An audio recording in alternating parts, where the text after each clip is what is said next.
Okay, let's talk a bit more about the MOU. Stevie O'Brien is a Liberal strategist, principal and founding partner rather. Oh, I'll do that again. Blah, blah, blah, blah.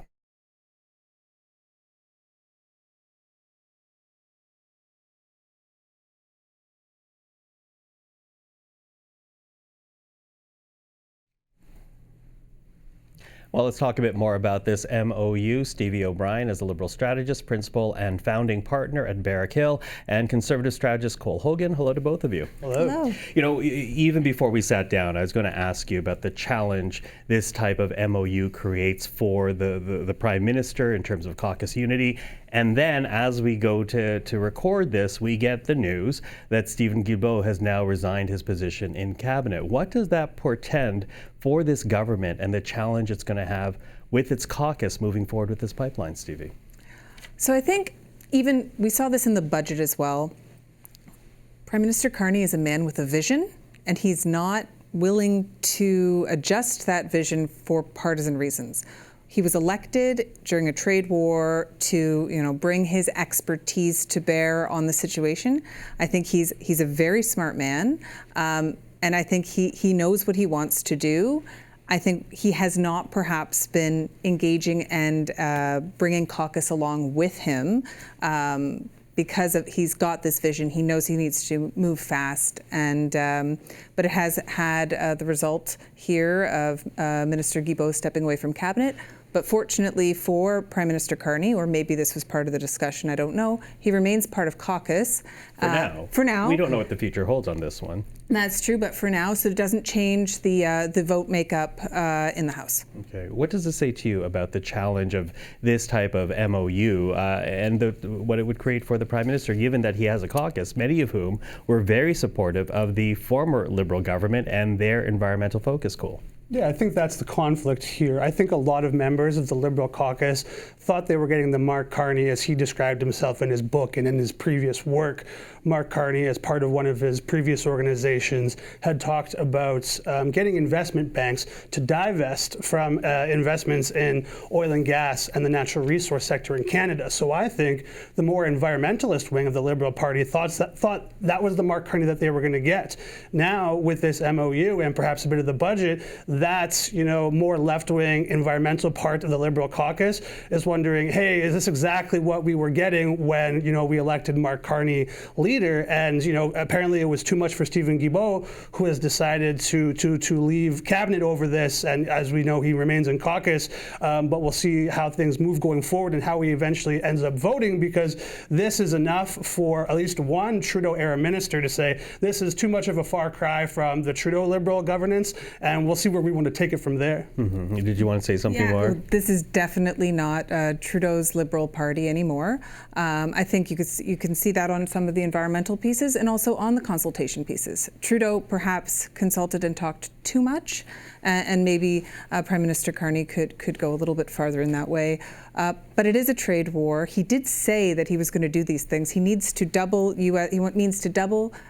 non-U.S. trade and create an energy superpower. And I'm not quite sure how you can do either of those things without working with Alberta on a solution. Okay, except that, we're talking about the Liberal caucus here, but we should also talk about who voted for the Liberal Party in the last election, because arguably there were many New Democrats and Bloc Québécois voters who lent their vote to the Liberal Party to make sure that Mark Carney would win and the Liberal Party would win. But here you have today, for example, the Bloc Québécois leader saying that essentially Mark Carney has abandoned all liberal principles around the environment. How difficult is this going to be if and when we're up against another election, if Mark Carney loses that part of the vote that the Liberals have been relying on, Stevie?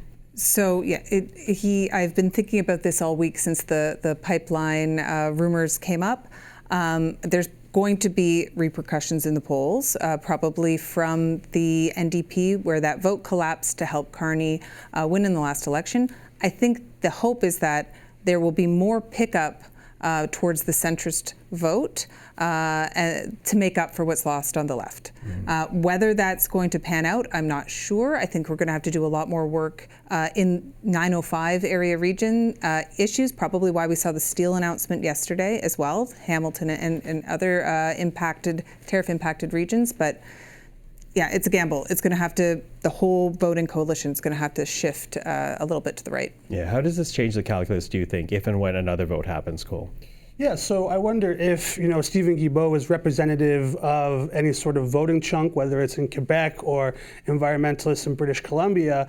Do they then shift back to the NDP? They're not going from, Trudeau's Liberal Party to Carney's party and then, to the NDP. Where do they end up? So I'll be curious to see how that plays out, because that's not a contingent that I think Liberals were, the people that voted for the Liberal Party in the last federal election were much different than the people who voted for Justin Trudeau in 2015. So how does Mark Carney square this circle for his next voting coalition? Yeah, well, it does lead me then to the federal Conservatives, because they now find themselves in a position where they have to criticize a deal that their Alberta cousins, including your Alberta cousin, who's not a Conservative, is actually praising today. Have the Liberals in this moment in time eaten another Conservative lunch that they can campaign on? To your point, Stevie, trying to aim for that center. Yeah, I don't think their criticisms of the MOU are landing very well. I think they're scrambling a little bit. I'm sure they miss Trudeau. And the easy contrast there.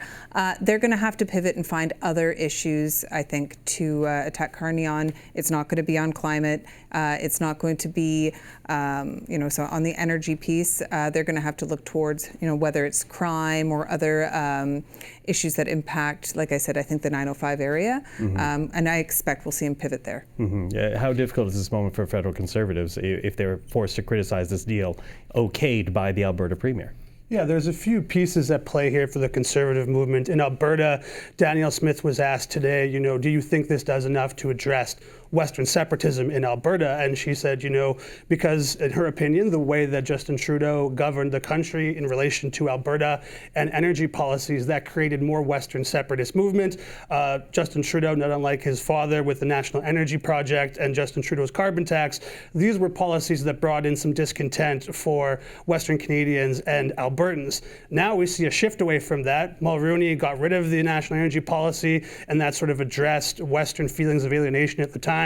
Now we're seeing Mark Carney make some moves here that hopefully will address some of that Western separatist sentiment. And Danielle Smith can point to, look, here are the 9 bad laws that I wanted the federal Liberals to change. We've made some progress on at least 7 out of 9. The tanker ban, the emissions cap, the net zero by 2035 was pushed to 2050. Danielle Smith can point to those things and point to success in that regard, getting progress with a Liberal government and say, look, this is much better than what we got with the last guy. We're actually making some progress. Where the potential conflict there is the Conservatives on the federal level have to say, okay, look, we've made some progress here. The Alberta government is doing good work, but when will there actually be shovels in the ground? When will this project actually take off? And when will we see some actual progress? So therein lies the potential conflict. Potential conflict, but does that land to the point that you were making, Stevie, earlier on? Well, one of the things I'm thinking of is, will any of this get to the spring timeline of when it's going to be referred to, because the likelihood of a confidence motion early in the new year is high. They happen, as routine. And do the Liberals have the votes in the House to pass it? Anything? I doubt Elizabeth May is going to be on side next time. Can we convince a few more Conservatives, perhaps from Alberta, to cross the floor and join and create that a majority? Otherwise, I don't think it's going to last very long before we're back in an election. Okay, bite your tongue. So we'll see how it all goes. But listen, Stevie, Cole, thank you for this. Some initial reaction. Of course, we'll keep following the story. Thanks.